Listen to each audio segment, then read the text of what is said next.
The way of true spirituality is like a strong cup of black coffee in a world that is drunk on the cheap wine of shallow love. So what are the proponents of love? Are they a harmless bunch of romantics demanding freedom of worship for their individual ideas? Or are they really attempting to cancel everyone else's ideas? We have all heard this doctrine of love being pushed in spiritual groups, and love seems to have become a blanket statement that the mob now shouts. We are told that divine love and forgiveness are what is needed in order to save us, that we must love everyone as we love ourselves, and we must forgive. First ourselves, then anyone or anything that has hurt, harmed, or damaged us in any way. Hello, and welcome to the Ancient Wisdom, Modern Mind podcast. And today, I'm going to discuss the Doctrine of Love. And before I start this podcast, I want to say that if you are feeling triggered at any point by the content, understand that this is not a personal attack. But I do have an obligation to share subjective truth, regardless of how bitter the information may be to some people. And since my goal is to share practical and effective information that will produce results, this also means that ineffective information needs to be called out also. And before we start, I would like to take a moment to remind you to subscribe to this channel. So go ahead and click on the subscribe button. So how is any of this divine love going to save us? And what does forgiveness have to do with our spiritual evolution? Because evolving as spiritual beings is at the root of what the spiritual journey is all about.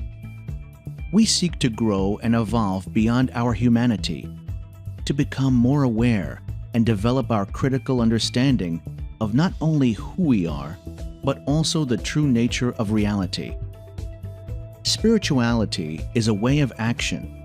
It is the application of critical thought, overcoming cultural limitations through the practical application of philosophical ideas. This is what distinguishes the yogi, mystic, sorcerer, or seer from the philosopher. Philosophy stops at critical thought, whereas the spiritual journey applies these critical ideas. That is why the Taoist called it the way, or action without intention. This is action without emotion or reward. It is the not doing of action. Yet this new woke spirituality seems to want to only dwell in the human realm, to focus on human concerns. We have become focused on virtual signaling our spirituality, and concepts such as divine, Wu Wei, or the unknowable are rebranded as love. Yet what this clever manipulation and rebranding of the abstract has done is to redefine what was abstract as a subjective idea. What was undefinable and unknowable has become a common, culturally flexible term, and its intent seems to be to pull us back down into the emotional quagmire of tribalism and the pseudo-philosophy of human apprehension. So the question that has to be asked is, are we seeing the birth of a new religion based on human emotionalism? A religion of emotionality? A doctrine without the higher self? Does this sound familiar? Is this a new form of religion that looks to a woke fluid authority that depends on how it is feeling that day? Are we entering a time of spiritual woke oppression? A new religion of ignorance based on subjective feelings? A new dark age of self-deprecating narcissism disguised as love? Or is this simply romanticism parading as deep philosophy? Romanticism ideas have existed since the time of Lao Tzu, but it was not taken seriously until the late 1700s, with the rise of the sentimental novels in which the Romantics challenged the Enlightenment movement by giving up rationality and critical thought for a more spontaneous and intuitive thinking. The doctrine of Romanticism is characterized by its emphasis on emotionalism and a fluid moralism. And to quote Immanuel Kant, Romantic philosophy is a pseudo-philosophy in which one is entitled not to work, and that one only heeds to and enjoys the oracle in oneself in order to take complete possession of that wisdom towards which philosophy aims.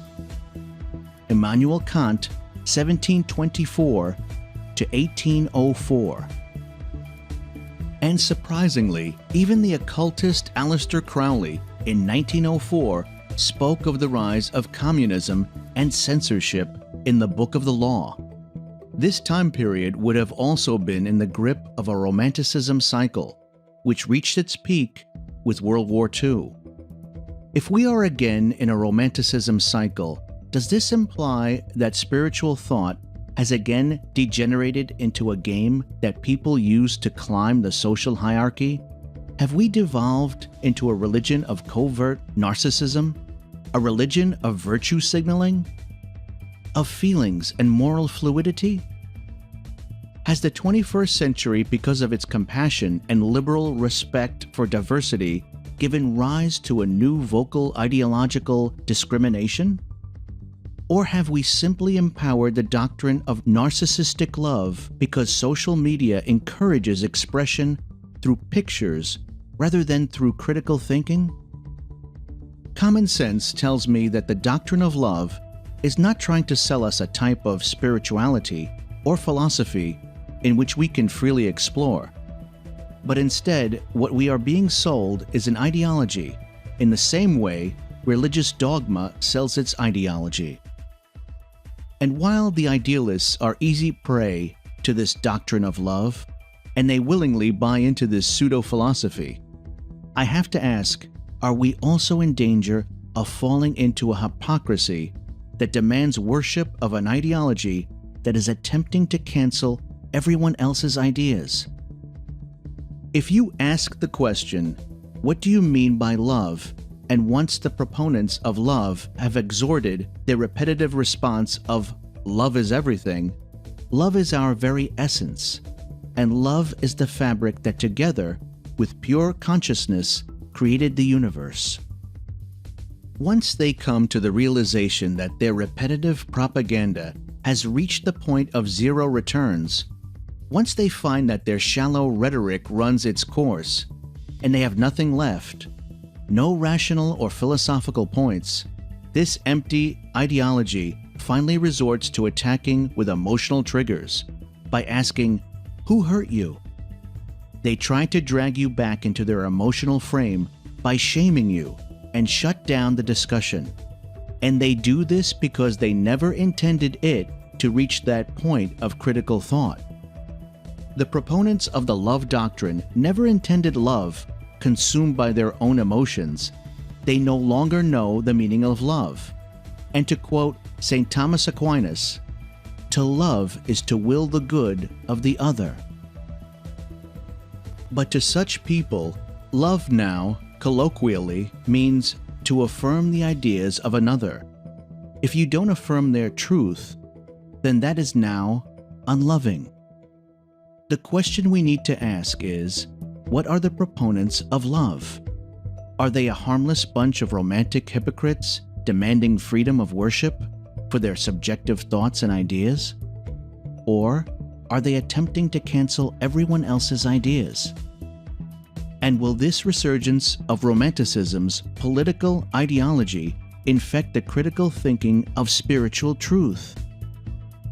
Or even worse, has it already infected the spiritual with fear? No matter how much a snake sheds its skin, it's still a snake. So that's my thoughts on the rise of the love doctrine and its alarming woke spirituality.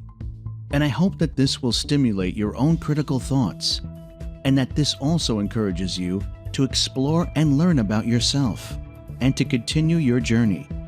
And if you have the time, Then let me know in the comments about how you changed your life or direction and how it affected your spiritual development.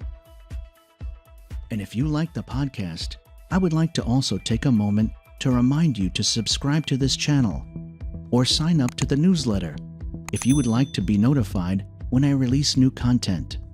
And if you would like to support my work, then you can download the podcast for a small supporter's remuneration. Links are in the description.